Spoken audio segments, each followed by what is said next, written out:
noches, mi nombre es Romina Yarde. A mí me tocó el tema la escuela liberadora. En este tema, Freire propone una pedagogía destinada a los oprimidos. Mediante una teoría de acción, Freire considera que la educación debe ser un proceso de liberación y empoderamiento para los estudiantes, en lugar de ser solo una transmisión de conocimiento. La escuela liberadora debe fomentar la conciencia crítica de los estudiantes, ayudándolo a comprender y cuestionar las estructuras de poder y las injusticias sociales. Los contenidos educativos se relacionan con la realidad y la experiencia, fortalece al humanismo y la capacidad para dar respuesta a los desafíos de la realidad para una mejor comprensión de lo recién dicho. Quiere decir que la escuela liberadora busca salir de lo tradicional, en que el educador es el depositario del conocimiento y el estudiante solo es un receptor, y busca que en la educación cada estudiante pueda dar su propia opinión, aprender libremente y que sepan generar respuesta ante los desafíos de la vida.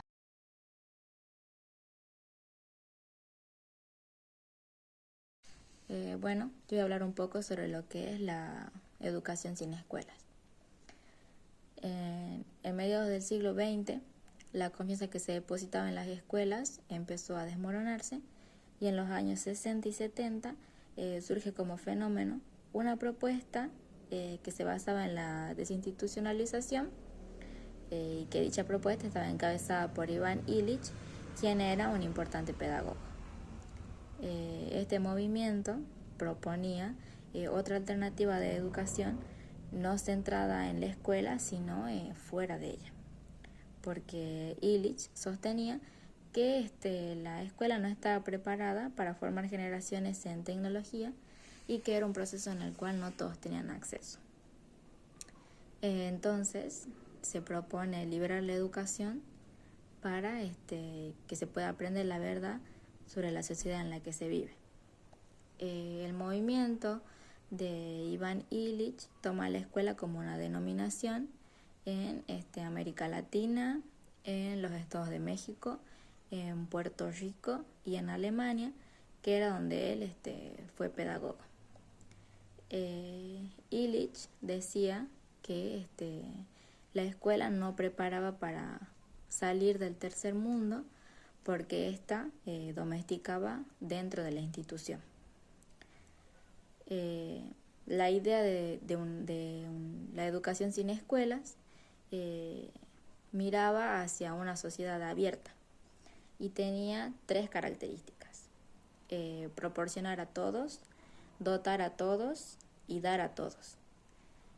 Si bien estos pensamientos o estos planteos no se culminaron porque no llegaron a generalizarse ni se impusieron, de todas maneras deja pensando sobre si en realidad hay una educación sin escuelas y si es posible hacerla.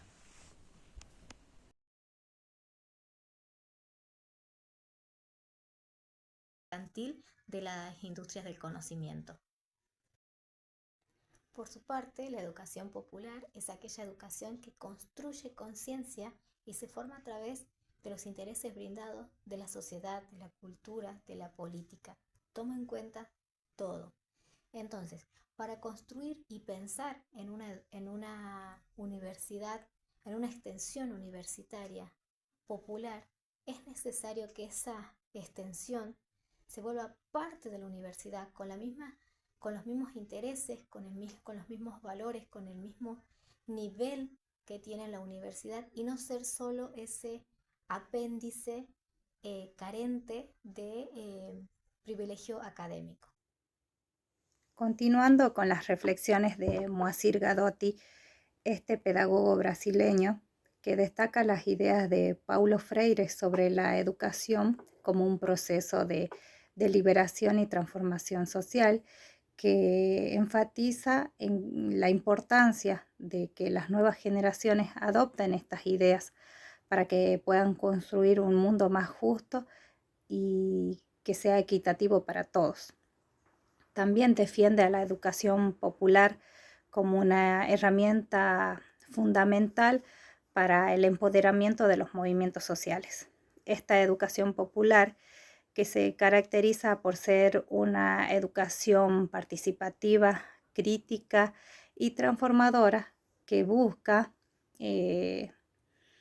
empoderar a estos sectores populares para que puedan comprender su realidad, conocer sus derechos y a luchar por ellos.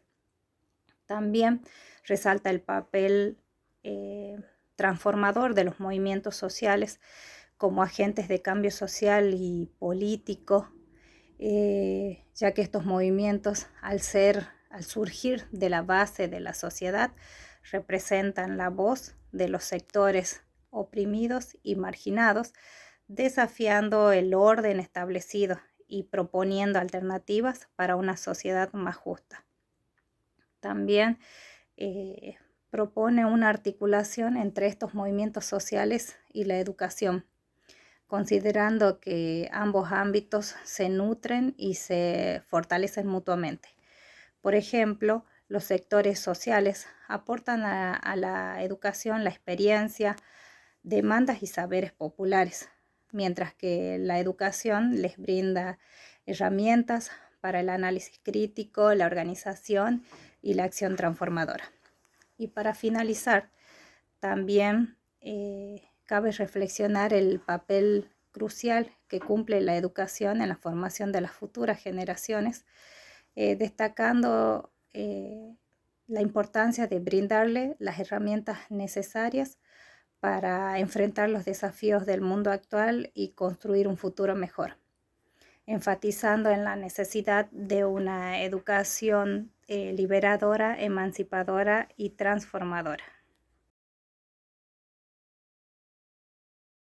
La conformación del sistema educativo en el marco de un proyecto de país, el Estado argentino intentó garantizar, a través de la institución escolar estatal, la promesa de igualdad de oportunidades.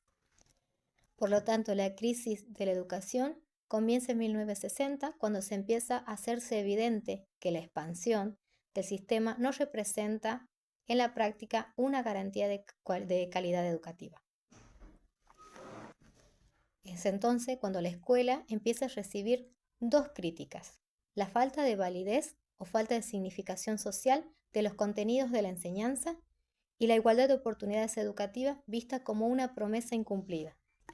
Es entonces cuando la crisis se acrecenta y empiezan a migrar los estudiantes de las escuelas públicas hacia las escuelas de educación privada, al sector privado, que daba una mejor respuesta hacia sus oportunidades